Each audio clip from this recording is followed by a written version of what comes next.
은혜와 평강, 성도를 향한 바울의 축복이라는 제목으로 함께 은혜를 나누고자 합니다.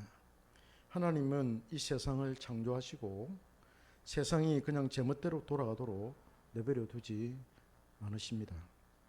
자연의 법칙도 쉬지 않으시는 하나님의 능력에 의해서 운행이 되고 있고, 인간의 삶에도 개입하셔서 역사를 주관하시고 인간의 삶도 관습해 가십니다. 한 사람 한 사람까지도, 우리의 모든 한 사람 한 사람, 한 가정 한 가정에도 개입하셔서 주관을 해 가십니다. 그래서 하나님은 이 세상 안에서 늘 일하십니다. 활동하시는 하나님, 일하시는 하나님을 우리는 믿고 있습니다. 하나님은 일하실 때 혼자 하지 않으시고 사람을 통하여 일하십니다. 하나님의 뜻을 이루실 사람을 항상 준비시키시죠. 하나님께서는 아브라함을 통하여 한 민족을 이루실 계획을 지니고 계셨습니다. 그 민족이 나라가 되고 이 세상 한복판에서 하나님의 소유로서 세상 나라와는 전혀 다른 그런 면모를 갖춘 나라, 하나님의 존재와 영광을 드러내는 그런 나라를 꿈꾸셨습니다. 아브라함과 이삭과 야곱을 거쳐오면서 이스라엘은 소수 부족에 지나지 않았습니다. 하나님은 이들을 세계의 중심이라 할 수 있는 애굽으로 보내어서 거기에서 거대한 나라와 민족으로 부흥을 원하셨습니다. 그 일을 위해서 하나님은 요셉을 준비시키셨죠. 총리 요셉을 통해서 이스라엘은 급속도로 부흥될 수가 있었습니다. 그들의 수가 많아서 애굽의 두려움이 되고 애굽의 바로 왕이 이를 억제하기 위해서 이스라엘을 종으로, 노예로 사용을 하였습니다. 노역의 고통이 한계에 다다랐을 때 하나님은 준비된 모세를 통해서 이스라엘을 출애굽시키셨습니다. 하나님은 이후에 여호수아와 갈렙뿐만 아니라 삼손과 기드온, 또 사사들도 준비시키시고 사무엘과 다윗을 준비시키셨습니다. 심지어 하나님은 당신의 역사를 위해서 이스라엘의 징계를 위해 이방의 왕들도 준비시키셨습니다. 느부갓네살 왕이 그렇고요, 또 고레스 왕이 그랬고요. 그 뒤에, 고레스 뒤에 나오는 유명한 또 왕 있잖아요. 무슨 왕이죠? 다리오 왕 있잖아요. 그 이란 가면 페르시아 제국이 그 이란이잖아요. 이란에 가면은 다리오 이 왕의 유적들이 찬란하게 지금도 보존이 되어 있습니다. 하나님이 그들을 내 종이라고 할 정도로 들어서 사용을 하셨습니다. 이처럼 하나님은 당신의 뜻을 이룰 사람을 준비하시고 그를 훈련시키십니다. 주님은 당신의 복음 사역을 위해서 많은 제자들을 부르셨고 특별히 12제자를 택정하셨습니다. 그들은 주님께서 하늘로 올라가신 뒤에 성령을 받아 담대히 주님의 복음을 전하는 그런 자들이 되었습니다. 주님은 이방인의 선교를 위해서 구약 성경에서 복음을 설명하고 적용시키기 위한 학자로서 바울을 준비시키셨습니다. 그는 유대교의 철저한 사람이었고 자신이 믿는 율법에 엄격한 사람이었습니다. 그는 탁월한 지성과 학문성을 가지고 예수 믿는 사람들을 색출을 해내는데 아주 열심을 내는 사람이었습니다. 예수 믿는 사람을 이단으로 생각하고 그들을 잡아 포박해가지고 가나에 넘기는 그런 일을 했죠. 그런 그를 주님은 하루아침에 주님을 믿는 사람으로 바꾸어 주셨습니다. 바울은 구약의 계시와 예수 그리스도의 계시를 서로 일치시켜서 설명하는 탁월한 그런 학자였습니다. 그는 계시를 해석하는 사람이었습니다. 성령이 그에게 임하여서 감동시키시고 율법의 정신을 해석하고 율법을 통해 예수 그리스도를 발견하였습니다. 그런 복음의 계시를 가장 확실하게 받을 수 있는 그런 사람이었습니다. 바울이 아니면 구약의 율법을 정확하게 해석하고 이해할 수 있는 사람이 없었습니다. 예수 그리스도를 중심으로 해가지고 율법을 이해하고 구약의 5대 제사와 3대 절기를 이해하고 모든 그런 어떤 율례들을 해석할 수 있는 사람은 바울밖에 없었습니다. 그는 이를 그가 세우는 교회들에 보내어서 그들로 하여금 복음의 편지를 읽도록 하였습니다. 편지를 써서 해석한 그걸 써서 읽도록 하였습니다. 그는 히브리서를 포함한다면 성경 66권 중에 14권이나 성경을 작성한 사람이기도 합니다. 그래서 바울은 가장 복음에 합당한 삶을 산 사람이었습니다. 그는 자신이 복음의 계시만 기록하여 전하고 복음에 합당한 삶을 살지 않았다면 그가 전한 복음은 가짜였을 것입니다. 그는 십자가를 가슴에 품고 산 사람이었고 예수의 흔적을 지닌 사람이었습니다. 복음을 위해 자신을 전제와 같이 부어냈고 수많은 고통과 고난 속에서도 굴하지 않고 끝까지 복음을 전한 사람이었습니다. 그는 그가 쓴 성경 외에 이 세상에 남긴 것이 하나도 없었습니다. 그는 후손도 없었고 가정도 없었고 명예도 돈도 권세도 남긴 적이 없습니다.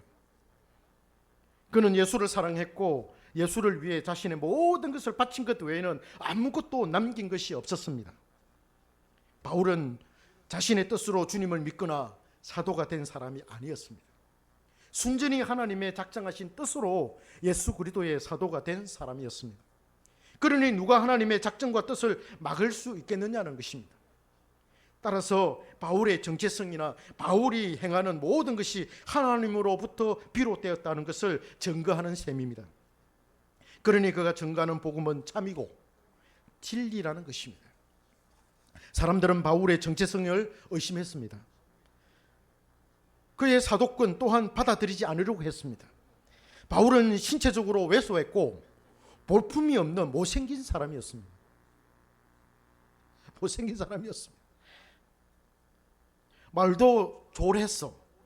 말로 사람들을 설득시키기는 여간 어려운 일이 아니었습니다. 그에게 말이 어눌했습니다. 그에게 가장 탁월한 것은 글을 쓰는 것과 그 속에 담긴 율법의 지식과 이것을 복음으로 성화시키는 해석의 능력이었습니다. 이게 이제 사도 바울이 가진 능력이었습니다. 하나님은 바울의 그것을 극대화하여 사용하였습니다. 말에는 졸했고 세상적으로는 볼품이 없는 사람이었습니다. 그가 가진 학문성을 크게 하나님은 사용하셨고 오히려 그가 지닌 육체적 연약함이 성령께서 역사하는데 걸림이 되지 않았습니다. 그는 성령으로 말씀을 기록했고 성령으로 말씀을 전했기 때문에 수많은 사람들이 바울의 말에 귀를 기울였고 감동을 받게 되었습니다. 바울은 끝도 없는 고통을 지고 산 사람이었습니다. 고난과 환난이 끊이지 않았어요. 끊이지 않았어요. 복음은 고난 없이는 전해지지 않고 해산하는 고통이 없이는 진실로 믿는 자가 생기지 않는 법칙이 있다는 것을 우리는 바울을 통해 배웁니다. 한 사람의 예수를 진실로 믿는 사람이 탄생되기까지는 아이를 잉태해서 해산하는 그런 고통이 따른다는 거예요. 해보니까 알겠어요. 제가 양육을 해보니까 알겠어요. 한 사람을 진짜 반듯하게 바르게 세운다는 것은 정말로 고통스러운 일이에요. 해산하는 고통이에요. 이 고통이 힘드니까 목사님들이 안 하는 거예요. 안 하는 거예요. 그래서 이 일은 아무나 하는 게 아니에요. 정말이에요.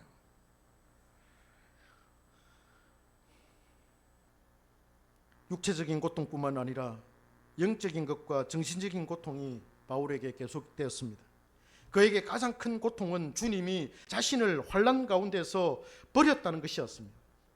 주님이 자신을 버리지 않았다면 어떻게 자신에게 이렇게 큰 고난이 계속되겠느냐라는 그런 식으로 생각했습니다. 그런 생각이 듭니다, 여러분. 하나님이 나를 버리셨다. 그러니까 내가 이런 고통을 당하고 있지. 다른 사람들 봐라. 다른 목사님들 봐라. 저런 큰 교회에서 떵떵거리면서 호요식하면서 자기 말 한마디 하면 뭔가 일사천리 착착착 움직여가고 있는데 나는 뭐냐? 하나님이 버리지 않았다면 내가 이 모양 이 꼴이 될 수 있겠느냐? 이런 식으로 생각할 수 있지 않겠어요? 바울도 그렇게 생각하지 않았겠습니까? 얼마나 힘들었습니까? 얼마나 매를 많이 맞았고 배를 타고 가는데 파선이 나가지고 죽을 위기도 많이 되고 먹을 것이 없어서 배고팠고 마실 물이 없어가지고 목말랐고 옥에 갇히고 그죠? 고문당하고 얼마나 많은 고통을 당했습니까? 내가 하나님으로부터 버림을 받지 않았다면, 버림을 당하지 않았다면 어떻게 내가 이런 고통을 당할 수 있겠느냐? 그런 생각하지 않겠습니까? 그런 생각 나죠.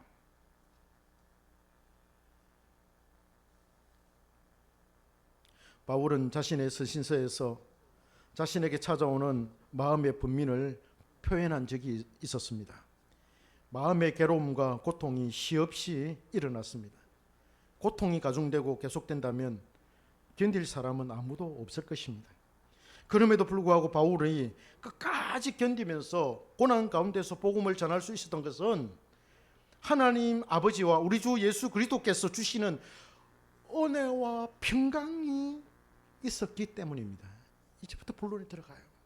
은혜와 평강이 사도 바울을 붙들고 있지 않았다면 그가 복음을 전할 때 당하는 그 고통, 그 고난을 견뎌낼 수가 없었다는 거예요. 바울은 복음을 전하러 다니면서 주님의 은혜와 평강을 수없이 경험하였습니다. 그에게 꼭 필요한 것이 바로 주님의 은혜였고 평강이라는 것입니다. 자신이 열심히 주님의 일을 하는데 주님과 연합되지 않고 주님과 적대적인 관계와 원망과 불평하는 관계 속에서 일을 한다면은 그 일이 어찌 성공적으로 이루어질 수 있겠습니까? 그렇죠?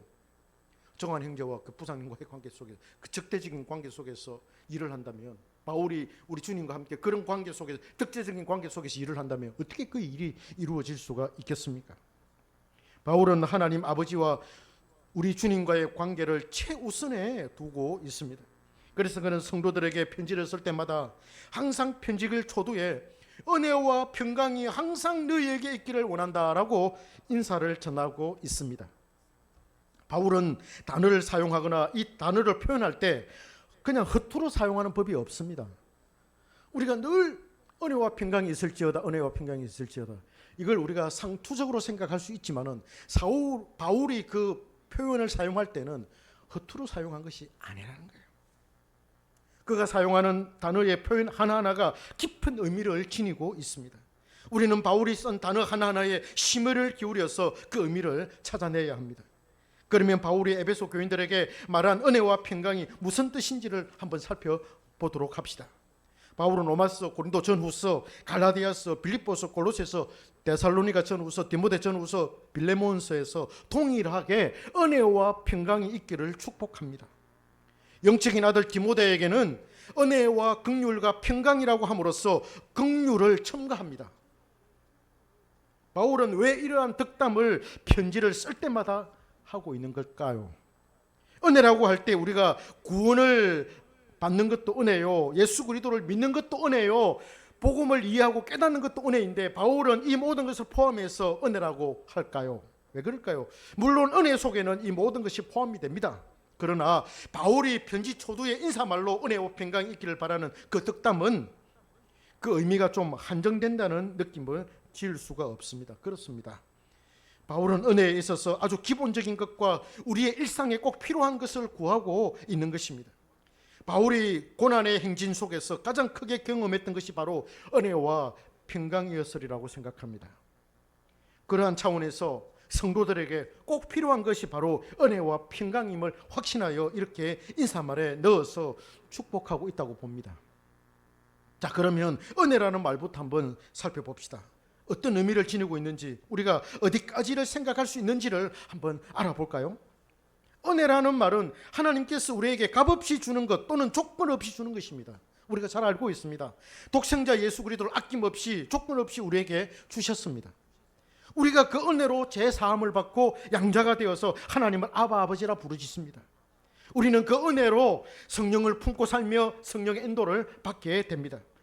하나님은 나의 아버지가 되고 우리는 하나님의 자녀가 됩니다. 예수 그리스도와 아버지 하나님과의 교제를 누리며 친밀함을 누리게 됩니다. 여기에서 가장 중요한 것은 이 은혜가 우리의 일상에 영향을 끼친다는 것입니다. 우리는 하나님과 늘 함께 있어야 합니다. 이것을 우리는 느끼며 살아야 하는 것이죠. 하나님이 나를 보호하고 계시며 나의 길을 인도하고 계신다는 생각을 해야 합니다. 그렇잖아요. 여기에서 안정감이 찾아오고 만족과 기쁨이 찾아옵니다. 우리 정은 형제가 하나님이 나와 함께 계신다, 하나님이 나와 동행하신다, 나를 지키신다 라는 그런 마음의 확신이 있으면 지금 당하고 있는 이 어려움들을 쉽게 뛰어넘을 수가 있어요. 그런 차원에서 은혜와 평강이다. 특별히 내가 고난 당하고 있을 때 나는 하나님으로부터 버림을 받았다라는 생각과 내가 죄를 많이 지어서 벌을 받고 있다라는 그런 생각이 강하게 들 수가 있습니다. 그래야 하나님은 나로부터 멀리 떠나 있고 하나님께서 나에게서 얼굴을 돌리고 계신다는 그런 느낌을 갖게 됩니다. 그렇기 때문에 나는 불안에 휩싸이게 되고 내 존재와 정체성 그 자체가 흔들리게 됩니다. 그동안 내가 걸어왔던 길이 아무것도 아닌 것이 되고 잘못된 길을 내가 걸었다면 그런 부정적인 생각에 시달리게 되는 것이죠. 그러나 이때 은혜는 내가 고난 중에 있었다 하더라도 고난의 의미를 깨닫게 해주시고 그 이유를 알게 해주십니다. 내가 왜 이런 고난을 당하는지, 사탄이 나에게 이렇게 역사하는구나. 내가 지금 신앙으로 좀 더 하나님께로 가까이 나아가려고 했더니 사탄이 그걸 못하도록 위협하고 겁을 주는구나. 이게 해석입니다. 이게 해석이 될 때, 그러면서 내가 평강이 찾아올 때 그게 바로 뭡니까? 은혜라는 거예요. 그게 은혜라는 거예요. 그럼에도 불구하고 하나님께서 나와 함께 하신다는 확신이 드는 것, 하나님이 이 모든 문제를 해결해 주신다, 하나님이 해결해 주신다라고 하는 그 확신, 그것이 바로 은혜인 것입니다. 할렐루야. 오전에보다도 오후가 말이 참 잘 나오네요. 우리 정환 형제가 와서 그런지 모르겠지만 설교가 더 잘 됩니다. 어린아이가 밖에서 열심히 뛰어놀고 집으로 달려옵니다. 그때 엄마가 부엌에서 일을 하다가 말고 아이를 맞아줍니다. 아이고 내 새끼 하면서 맞아줍니다. 그래서 아이 얼굴을 씻기고 옷을 갈아입혀서 방으로 들이죠. 아이는 엄마가 늘 집에 계시며 자신을 위해 밥을 짓고 계시며 자신이 돌아오기를 기다린다는 것을 알고 있습니다. 밖에서 다 놀고 나면은 엄마가 기다리는 집으로 달려갑니다. 아이는 엄마가 언제나 자신과 함께 있다는 생각에 안심하면서 보다 활기차게 당당하게 뛰어놉니다. 여러분, 우리도 마찬가지입니다. 하나님이 나와 함께 계신다는 생각, 나와 함께 교제를 나누고 친밀함을 누리고 있다는 그런 확신이 강하게 들 때 고난도 환난도 잘 참고 견디며 지낼 수가 있습니다. 우리가 신앙생활을 하는데 가장 어려운 것은 하나님과 동행하는 것입니다. 나는 나의 의지와 뜻대로 행하려 하고 하나님은 하나님의 뜻대로 우리를 인도하시기를 원하십니다. 여기에 갈등이 있고 여기에 충돌이 있습니다. 나의 의지가 강하면 내 속에 계신 성령님은 근심하며 영원히는 아니지만 일시적으로 떠나기도 하십니다. 그러면 나는 내 욕심을 따라서 걷다가 낭패를 당하고 고통을 당하게 되지요. 그때 하나님을 찾습니다. 그러나 하나님께서 잘 만나주지 않으시죠. 하나님께서 나와 함께 하신다는 확신이 잘 들지가 않습니다. 그럴 때면은 살맛이 나지 않고 영적인 재미가 없습니다. 이것이 길어지면은 영적인 우울증에 걸리기도 합니다. 아니, 하나님을 찾는데도 하나님 나를 안 만나주고, 기도를 해도 기도를 하는 동 마는 동 그냥 감흥이 없고, 내가 하나님 앞에 기도해도 하나님 들어주시는 것 같지도 않고, 그런 영적인 감흥이 없을 때는 이게 길어지면 영적인 우울증이 빠지게 되고 교회 가기 싫어요. 목사님 물도 보기 싫고 하나님 만나기도 싫고 예배드리기도 싫고 영적인 우울증이 찾아오게 됩니다. 이때 나는 하나님의 은혜를 떠나게 되는 것이죠. 바울은 이럴 때 하나님의 은혜는 나와 함께 하는 것, 나를 위로하시고 나를 기꺼이 인도하시며 나의 마음을 만져주시고 힘들고 어려운 길을 묵묵히 가게 하는 것, 이것이 바로 은혜다, 이렇게 말하고 있습니다. 이게 은혜다.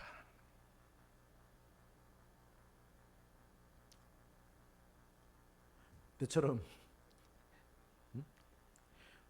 부장님이 막 뭐라고 큰 소리 지면 너도 큰 소리 팍 치고 싸부리라 이렇게 말하지 않고 그걸 하나님이 주시는 그 은혜로 이겨내라고 바울은 말하고 있습니다. 그때 필요한 것이, 절대적으로 필요한 것이 하나님의 은혜라는 거예요.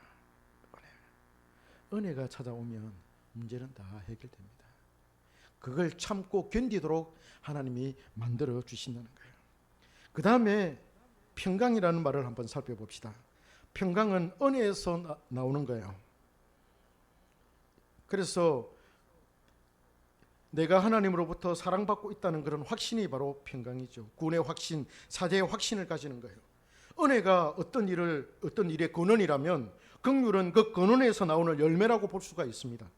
객관적인 사실에서 주관적인 느낌으로의 전환이라고 볼 수가 있겠지요.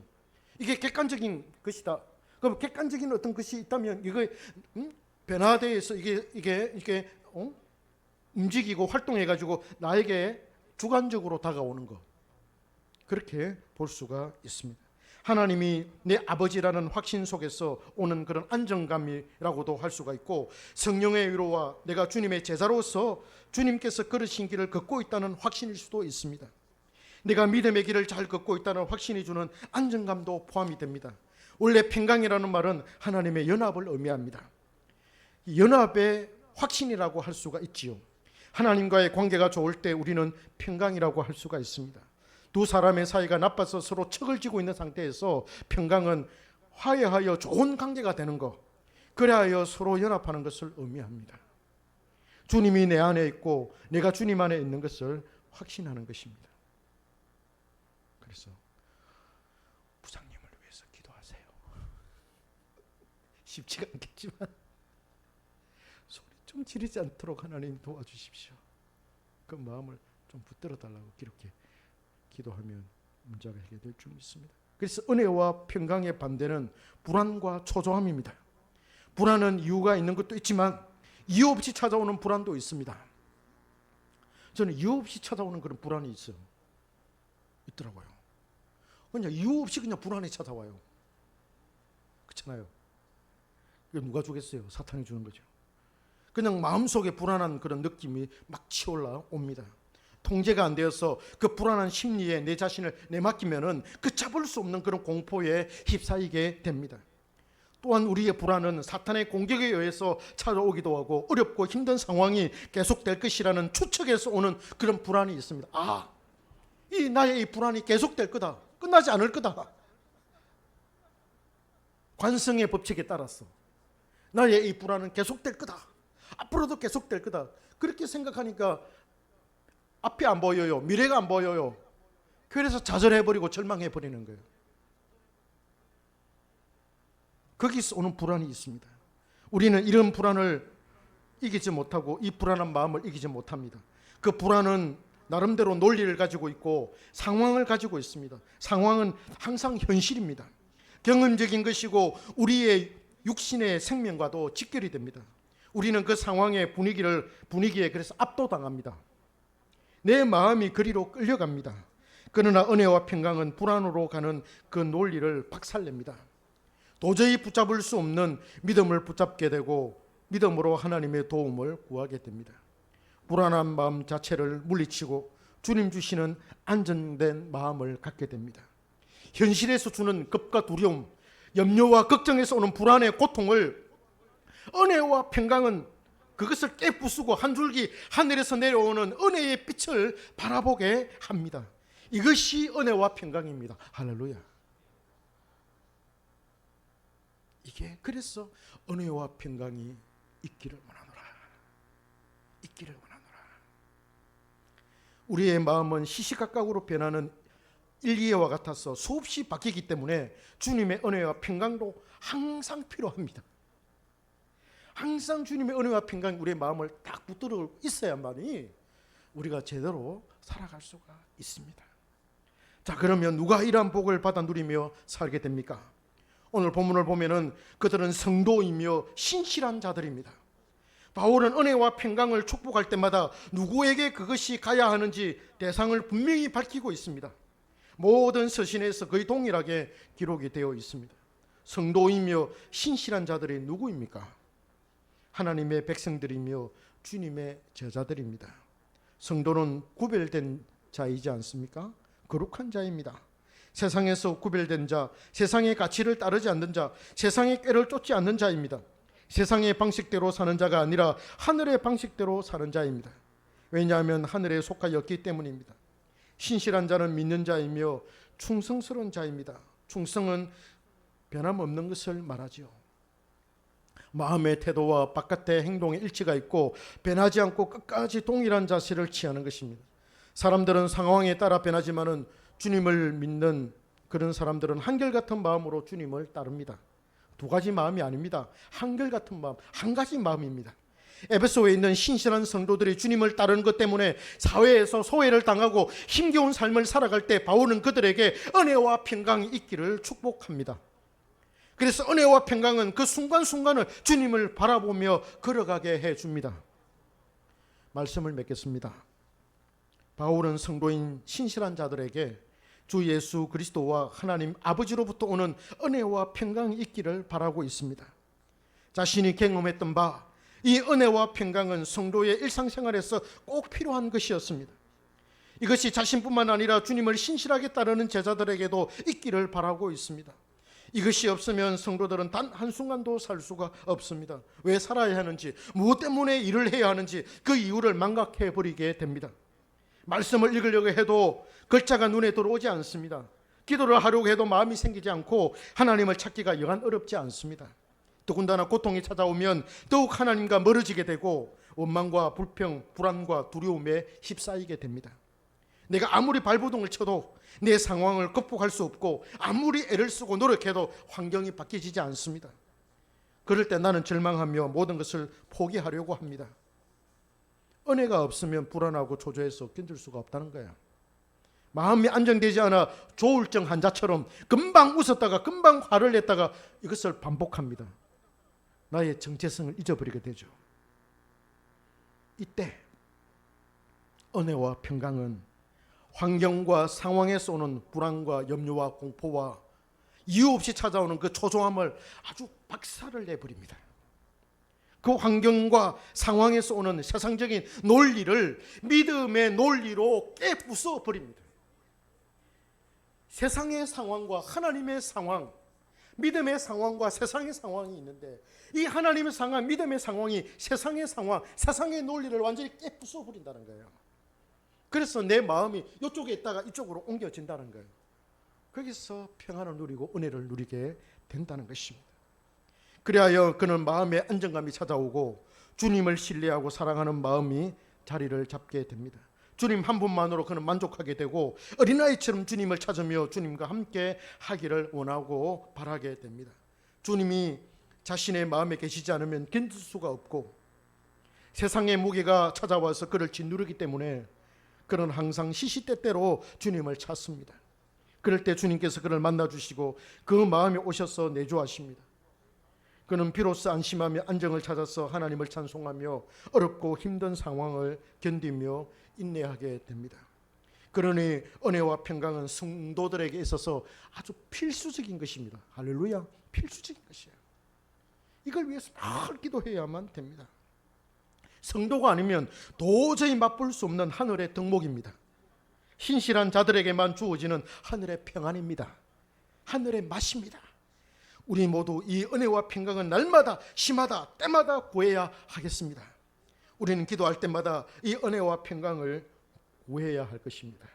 그래야 살 수가 있습니다. 우리 재원 형제와 우리 정원 형제에게 은혜와 하나님 우리 아버지와 우리 주 예수 그리스도로부터 오는 은혜와 평강이 있기를 바랍니다. 기도할까요?